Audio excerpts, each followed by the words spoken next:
morning on DC News Now. Local crews lending a hand as a hurricane heads toward the southern U.S. They get a little bit of relief knowing that we're there to assist them in their time. Plus, hot and humid weather sticking around the region. When to expect high temperatures and rain through the week. Making your voice heard at the ballot box.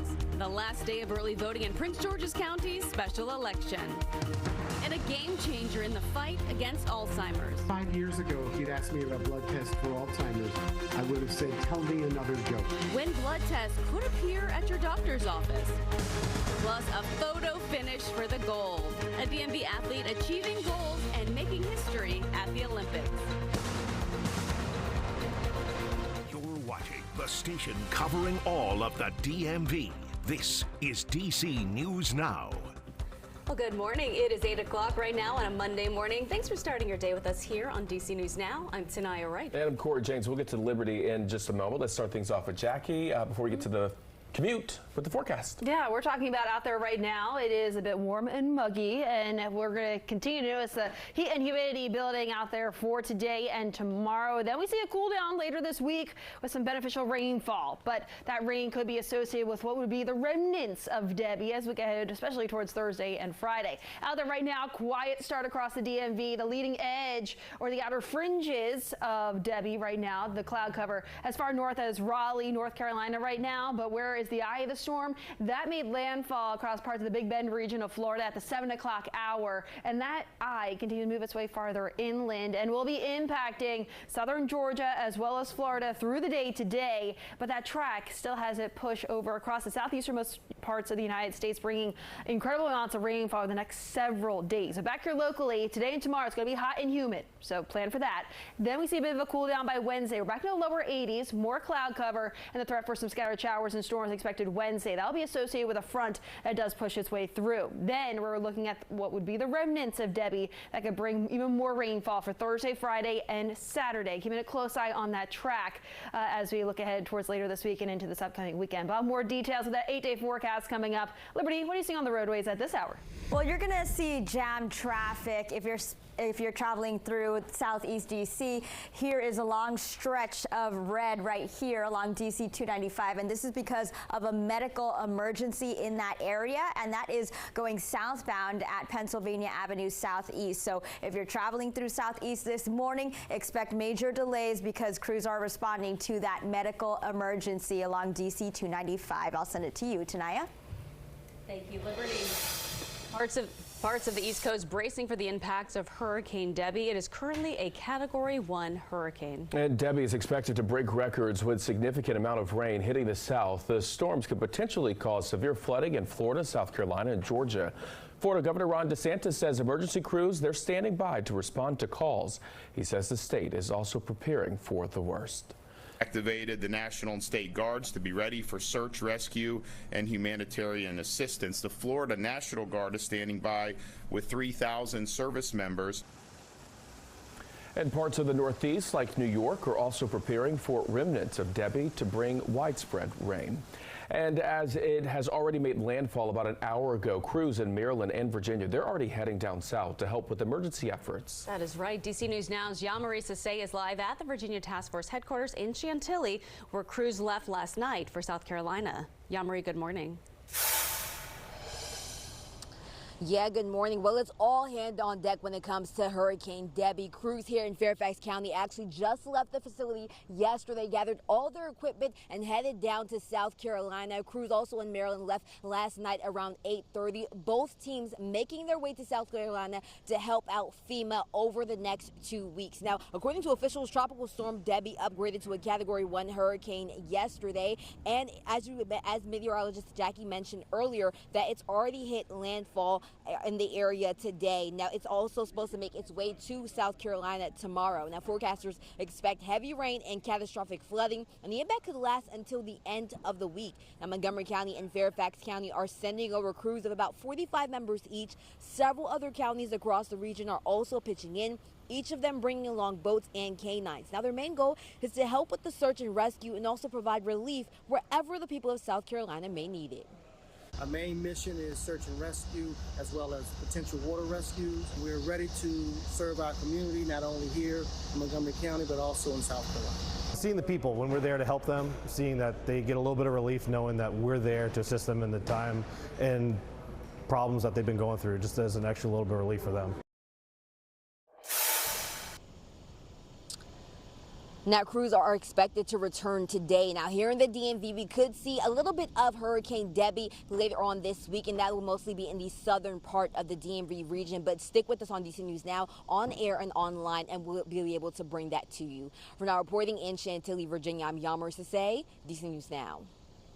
Thank you, Marie. In the district, today is the third day of an extended heat emergency. Mayor Bowser activated the emergency through tomorrow because of the heat index exceeding 95 degrees. Now, to keep yourself and others safe, experts advise you to stay hydrated, avoid drinks with alcohol, caffeine, or large amounts of sugar. Keep your pets inside with plenty of water. Walk your animals early in the morning when the temperatures are cooler, and make sure you check on your neighbors.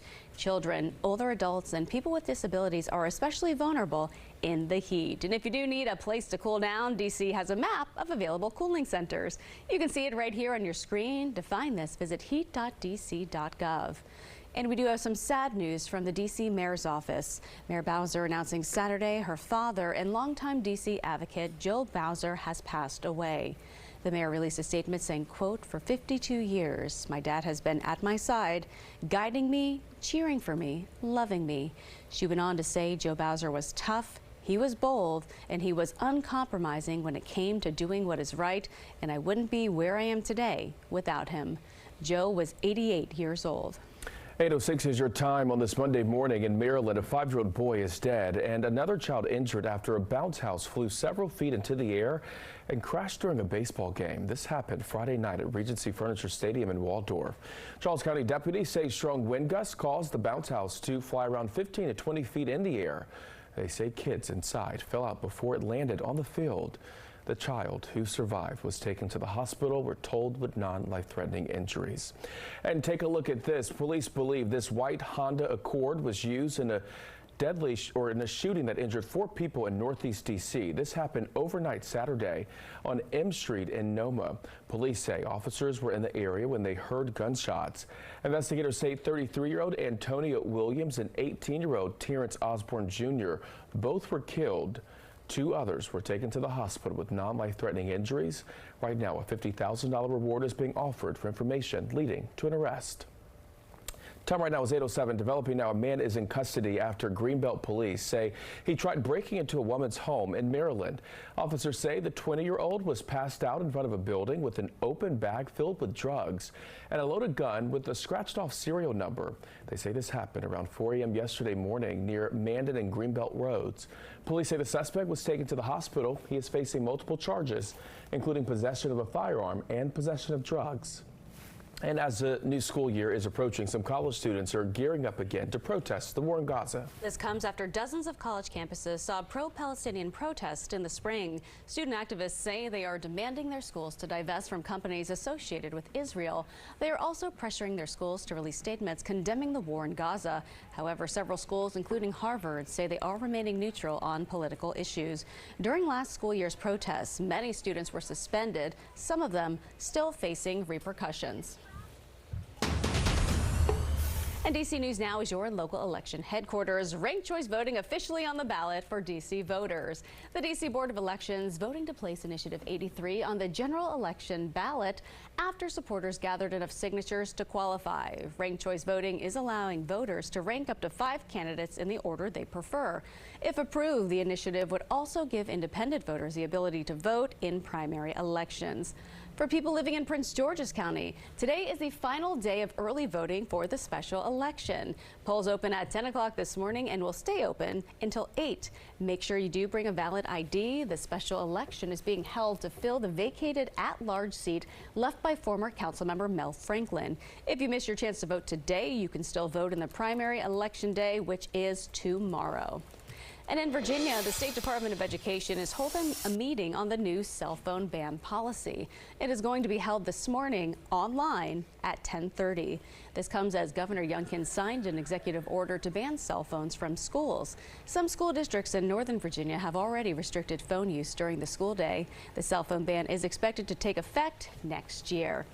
And Fairfax County high school students are preventing seniors from being swindled. Yeah, a program called Scam Cops, created by 3 students, is designed to help teach people to spot fraud. The online program has an awareness guide, quizzes, and an AI chatbot that is able to answer questions about calls, texts, or emails that you might receive. The creators say the project started as a school club but has grown into a nonprofit. And one of the students says that he had the idea after being a victim himself. A scam incident in 8th grade. I lost a good chunk of my money, and this propelled me to start Scam Cops. It's been an honor, really, getting to go to these senior homes and work with all these people. The students say they are working with retirement homes to teach senior citizens how to use the program. Very cool. All right, 8:10 is your time on this Monday. Still to come, where the U.S. stands at the Olympics. Taking a look at the medal count as we move into the final week of the game. Plus, a DMV athlete, they are making their marks on the games. The latest on Noah Lyles in his quest to become the fastest man alive. All right, Jackie, the sun's starting to come out on this Monday morning. Yeah, I mean, it's been up since a little bit after 6 o'clock this morning, but we did see a little bit of that haze earlier, but now we're seeing those mainly clear sunny skies, and we're going to be tracking that heat and humidity building in through the day today. Then as we head towards tomorrow, a better chance for some showers and storms, and then also Wednesday with more clouds and storm chances, those temperatures cool off. More details of the rest of that 8-day forecast right after the break.